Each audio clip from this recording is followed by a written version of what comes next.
Well, good afternoon, everybody. This is Matt Hallock coming at you with another episode of the Man Warrior King podcast.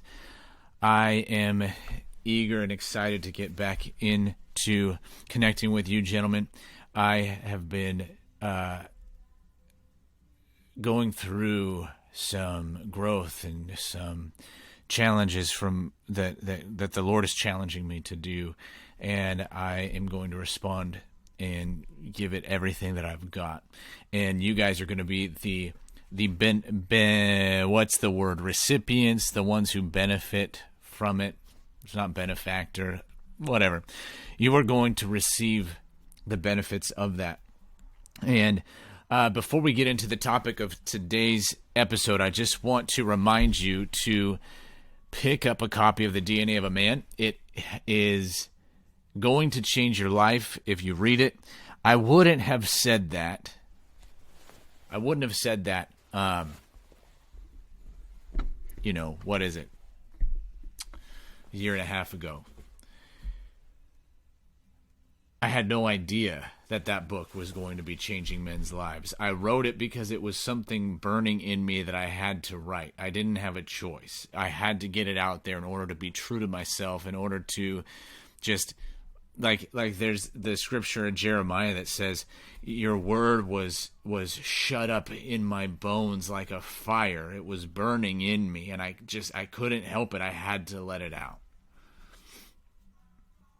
And a year and a half ago, when I started marketing and selling it through Facebook ads, I had no idea that word would be like a fire that consumed so many of you.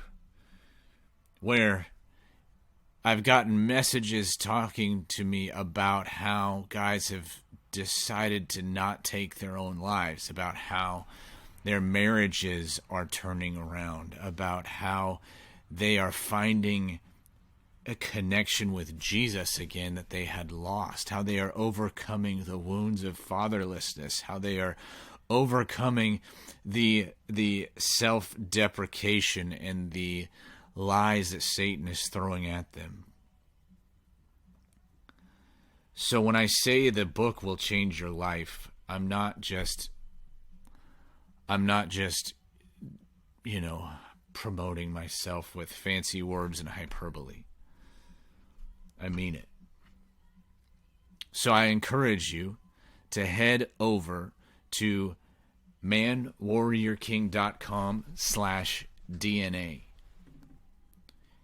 You can find the book there for only $6.90. It's cheaper there than it is on Amazon. And if you buy it, you'll get on my email list. You will be able to see communication from me about other things going on. You will also have an opportunity to purchase a couple other courses if you want along the way. But I also would like to take a moment to just tell you about the Ranks of Adullam. That is our group coaching program, because in the scriptures there's David's mighty men who were the fiercest warriors known to history. If you look them up in the Bible, you will see all kinds of amazing feats that they did. But they came to David, they gathered to him at the cave of Adullam. And it says that when these men gathered to David at first, they were men of bitterness, despair. They were in debt, all of the above. They were nothing impressive. They were nothing worth writing home about. And they certainly weren't the kind of men that I would want to build my army with. And yet these are the men that gathered to David. And at that cave of Adullam, they took a step that signified the complete transformation of their lives. They said, I have nothing to offer. I have nothing left. I have no other choice but to submit and surrender and to pledge my allegiance to my King. And so inside our Ranks of Adullam, we are going through the same type of transformation. We are seeing men whose marriages are on the rocks find hope and freedom. We are seeing men who have already been divorced, figuring out how to become better husbands and men because their story is not finished. And they're going to be married again, and they're going to do it right. And they're going to find a woman of character and value. We are seeing men stuck in addiction, finding freedom from the shame and the guilt of it. We are seeing men finding healing from depression and anxiety. We are seeing men finding physical healing at the hands of Jesus.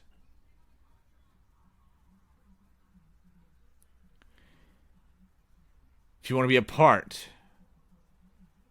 of this monthly membership program, it is only at the moment $70 per month.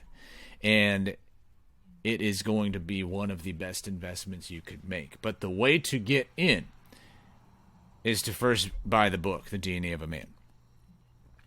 So, with that said, today, gentlemen, I want to talk with you about anger. The virtue of anger. Not the sin. See, anger is this taboo concept in the Christian world.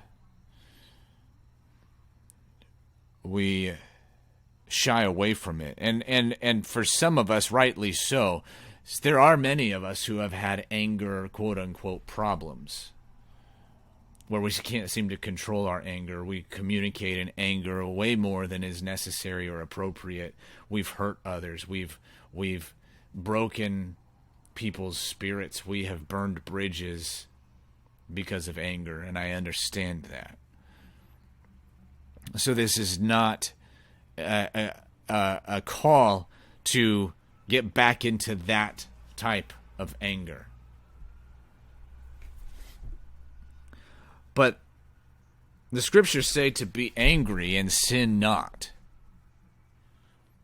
And don't let the sun go down on your anger.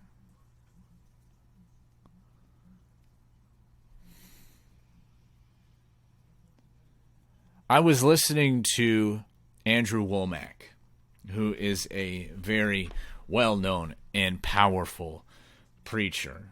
He teaches so many amazing lessons that this generation of believers needs, because we've become a sick, weary, beleaguered, emaciated excuse for a body of Jesus. And we've been so sickened and weakened by stupid theology that takes the fight and the power and the grit and the spirit out of our faith. Andrew Womack preaches the gospel as it stands. And he doesn't make apology for it, and he doesn't explain it away. And I know there are many preachers out there who do that with certain things, such as the fact that Jesus is the only way to salvation, and there is sin and there's a hell. I get it. But what has been a problem for us that has taken the life and the power and the passion out of the walk of faith that we are called to is this cutting off of the balls of Christianity, where when it comes to things that are too good to believe or too outlandish to be able to accept, too outside of our experience and what we have seen with our own eyes, then we tend to write those things off and explain them away. One of those things is healing. Andrew Womack makes no apology for his belief that we have already been healed by Jesus. He says that God's favorite way to heal is not necessarily through someone laying hands on you and a moment of prayer to see you get healed, though he readily admits that does happen, and he himself prays for people to be healed and sees it.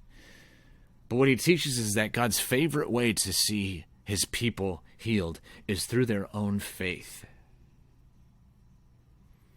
And I might lose some listeners, I might lose some subscribers as I talk about this, but I'm tired of being afraid to talk about it. I'm tired of letting our pain from the past keep us from having honest discussions about what the Bible actually says. I'm tired of it. And I'm tired of letting more and more people suffer in sickness and even dying from it because nobody is going here in this discussion of healing. And you say, well, I've been struggling with sickness for this many years, and are you telling me that I'm still sick because I don't have enough faith? And if you find yourself taking offense or getting ready to take offense, please hear me. I am dealing with a chronic health condition that has been in my body for 15 years, and many of our listeners already know that. And this is one that is not a light issue that I could just go ahead and move on and deal with. This is one that has debilitated me at various seasons in my life. It's one that has threatened to kill me. It's one that has drained our bank accounts, that has stolen our future, that has squashed dreams. It's one where I was unable to get out of bed except to go to the bathroom. So I kept a jar on my side of the bed so I could pee in it at night. Otherwise, it would take me a half hour to get up and out and over to the bathroom in the very next room over. And I would be in excruciating pain. I couldn't bear it. So if you find yourself getting ready to take offense at what I'm saying, remember, I'm in the trenches with you. So Andrew Womack teaches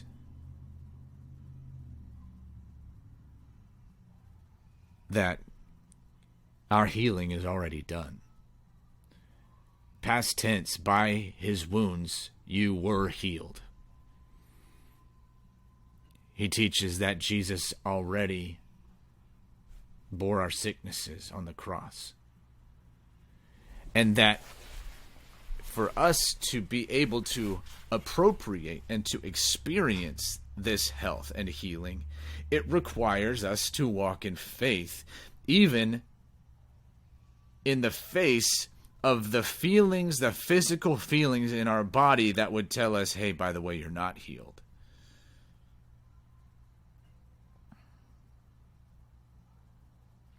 And he even makes the point that some of us may not ever see our healing in this life because we will not have been able to grow in our faith to that point because we've chosen to still think according to our senses, to still think according to what we see with our eyes and according to the physical experience, rather than being transformed by the renewing of our minds and learning to think and to perceive and to see according to the Spirit, according to faith rooted in the Word of God.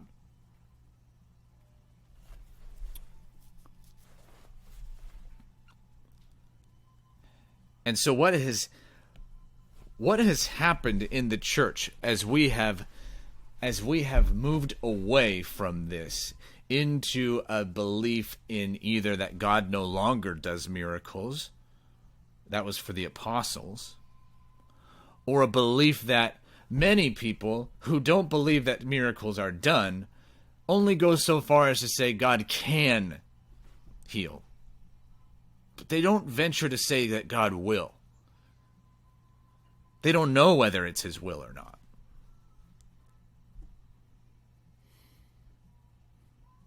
And I would like to suggest that not knowing whether it's his will or not is just a cowardly tool that we use to hide behind.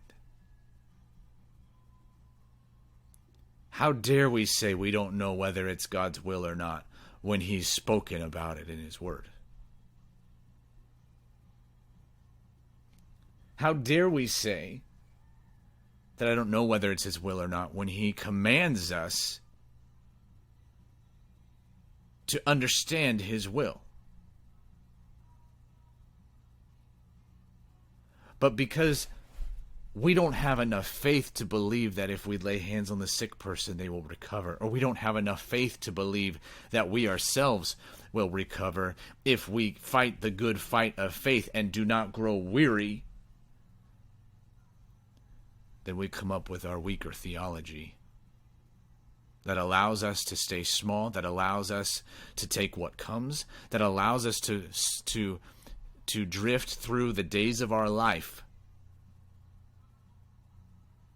never rising above and out of the ashes, never rising above the current circumstance, never rising to a new level of faith and experience of God's goodness and his kingdom in the earth. And instead of awakening our manly grit and drive and desire and determination to fight,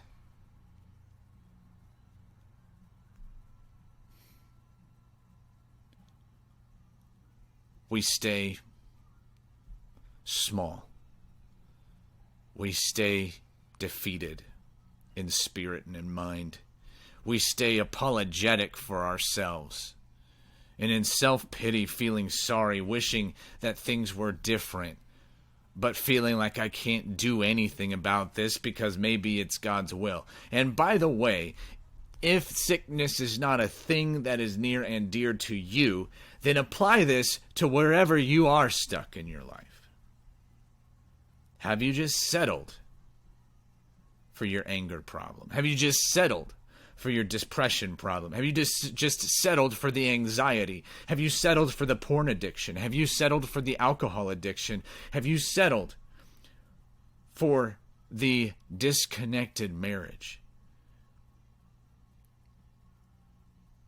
Have you settled for the poverty?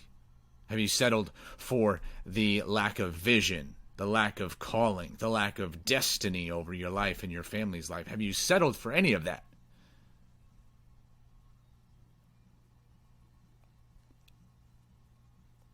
See, it's time, gentlemen, that you and I stop being wimps.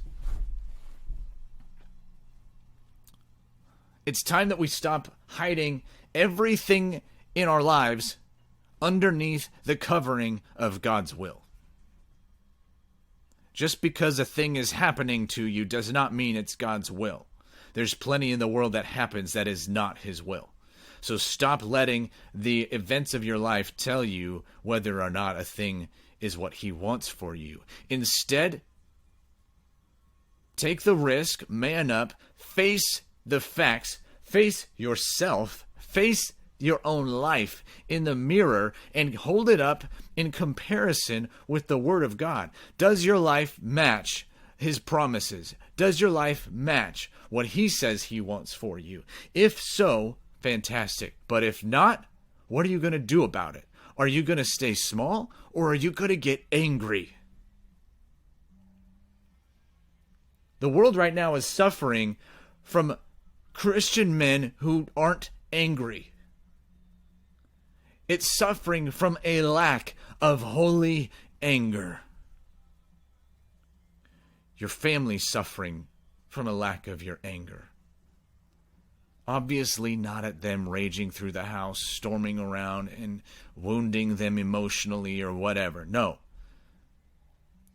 But do you need a shot in the arm of life?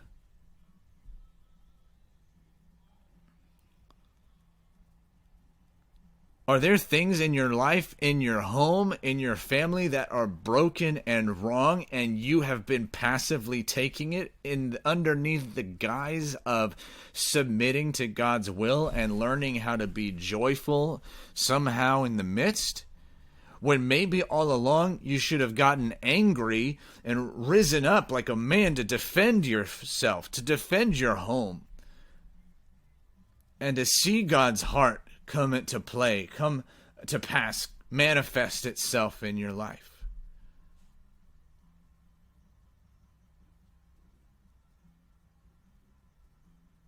Where does Scripture finally carry more authority than your current circumstances?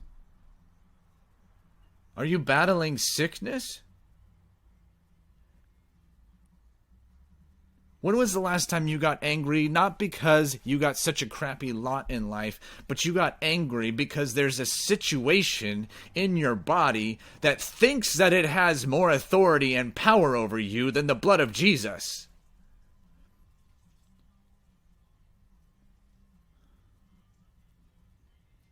When was the last time you got angry about that? You said, no more.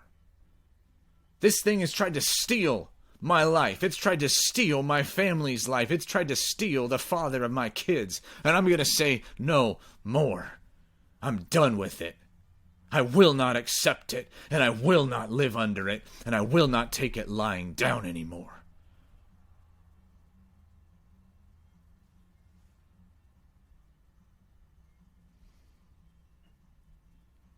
When was the last time you found fire? Stand and defend your wife from the things that are coming against her. When was the last time you got angry on her behalf?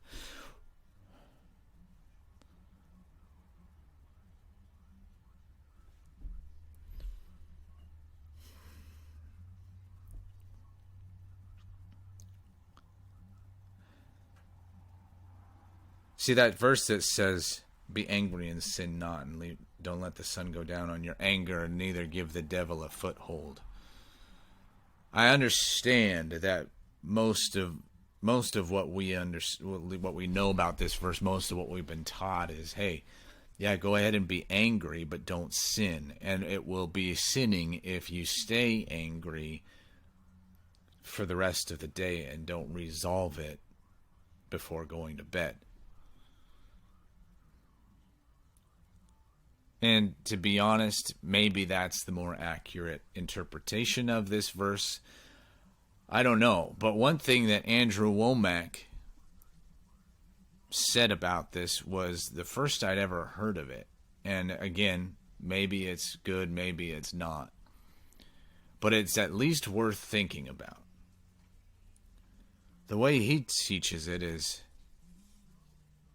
go ahead, let your anger arise. Be angry.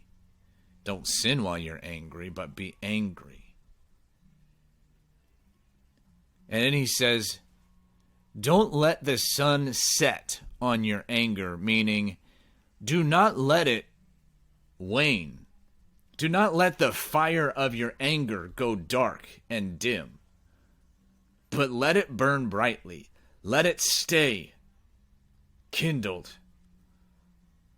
Because if you let it die, then you're going to give the devil a foothold. Because your anger moves you to faith. It moves you to manly action. It moves you to fight against darkness and to fight for the kingdom being made manifest in your life. So if you let the anger die and you just start to take whatever comes and you just start to be, oh, okay, and you play nice, you're giving Satan a foothold. How many of you have heard that interpretation before? I'm willing to bet not many, if any.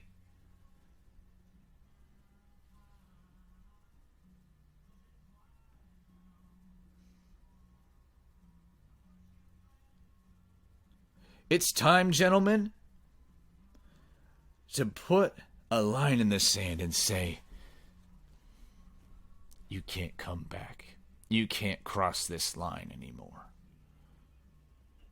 Stand up.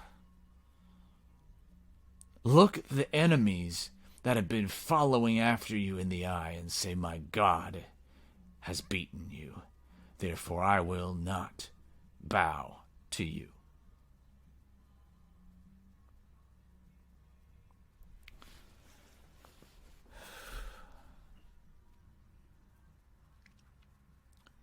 Can you do this? Will you do this?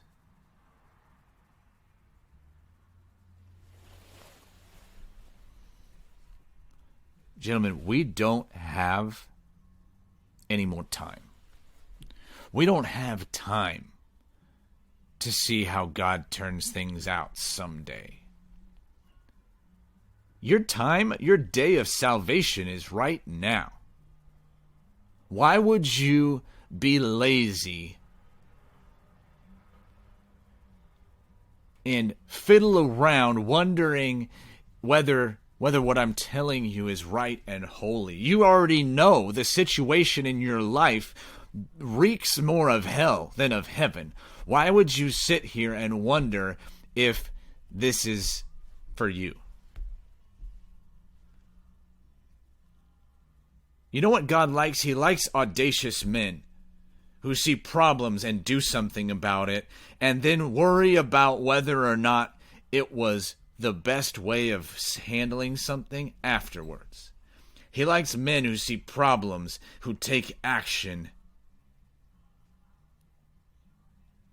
and who trust that God is going to be with them, and if they are out of line, He's going to correct them. Now, I'm not talking about you just being completely disconnected from Him and going off and doing your own thing and hoping and praying and wanting Him to come and endorse your own selfish, carnal, separate from Him pursuits. I'm not talking about you building things in the flesh outside of His presence and leading. I'm not talking about that. I'm talking about a man who is submitted to God, who loves Him deeply, who spends time getting to know Him, who spends time becoming like Him, who spends time building the love between Him and Jesus and the Father and the Spirit. That man who sees a problem and does something about it. Because it's that man who is dependent wholly on the Father.